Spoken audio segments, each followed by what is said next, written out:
இருக்கிறதோ அங்கெல்லாம் என் கால்கள் பயணிக்கும் என்று சொன்ன சேகுவேராவின் வரிகளுக்கு இணங்க தமிழ்நாட்டில் நடந்து கொண்டிருக்கின்ற அநீதி ஆட்சியான திமுகவை வீழ்த்துவதற்கு தாய்மார்களுடைய துணையோடு இளைஞர்களின் படையோடு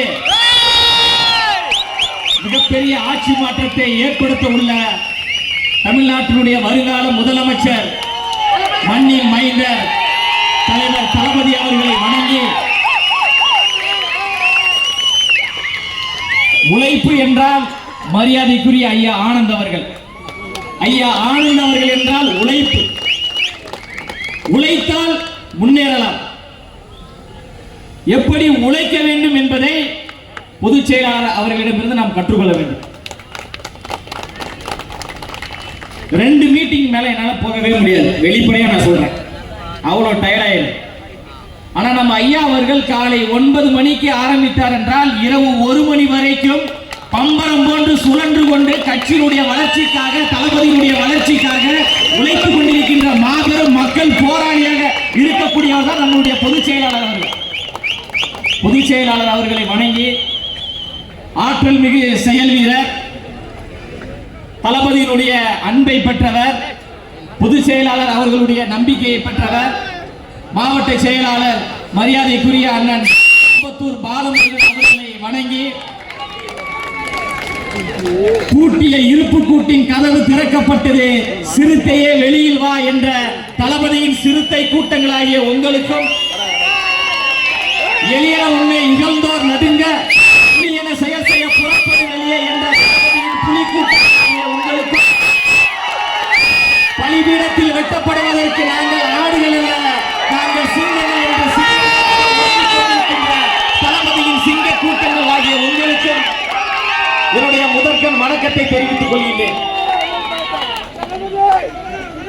தமிழ்நாட்டில் ஒரு ஆட்சி நடந்து கொண்டிருக்கு, கேவலமான அயோக்கியத்தனமான மன்னராட்சி. அந்த மன்னராட்சியை வீழ்த்துவதற்கு மக்களாட்சியாக வரக்கூடிய மாபெரும் தலைவர் தான் வெற்றி தலைவர் தளபதி அவர்கள். அதிகாரம் மிக வலிமையானது, அதை அடைந்து விட்டால் எல்லாம் எளிமையானது என்று சொன்னவர் புரட்சியாளர் அம்பேத்கர் அவர்கள். அந்த அதிகாரத்தை கைப்பற்ற வேண்டும் என்றால் நாங்கள் 75 ஆண்டுகால பவள விழா கொண்டாடிய கட்சி என்று மார் தட்டிக் கொள்கிறது திமுக. திமுக தன்னுடைய வரலாற்றிலேயே இப்பதான் உண்மையான ஒரு எதிரியை நீங்கள் பார்க்கிறீர்கள். தமிழக வெற்றி கழகத்தினுடைய வளர்ச்சியையும், தமிழக வெற்றி கழகத்தினுடைய வெற்றியையும் உங்களால் நிராகரிக்க முடியாது, தவிர்க்கவே முடியாது. மிகப்பெரிய ஒரு அசாத்திய சாதனையை எங்க தலைவர் தளபதி அவர்கள் 2026 உருவாக்குவார். அவர் என்ன சாதாரண தலைவரா? தலைவரான தமிழ்நாட்டில் சரித்திரத்தை ஏற்படுத்தக்கூடிய ஒரு சரித்திர தலைவர். 2026 சென்ட் ஜார்ஜ் கோட்டையில் முதலமைச்சராக அமரக்கூடிய தலைவர். என்கின்ற 3 எழுத்து எப்படி மிகப்பெரிய புரட்சியை ஏற்படுத்தியதோ, எம்ஜிஆர் என்ற 3 எழுத்து எப்படி ஒரு எழுச்சியை ஏற்படுத்தியதோ, வெற்றி தலைவர் தளபதி விஜய் என்கின்ற 3 எழுத்து மிகப்பெரிய புரட்சியையும் தமிழ்நாட்டில் ஏற்படுத்த.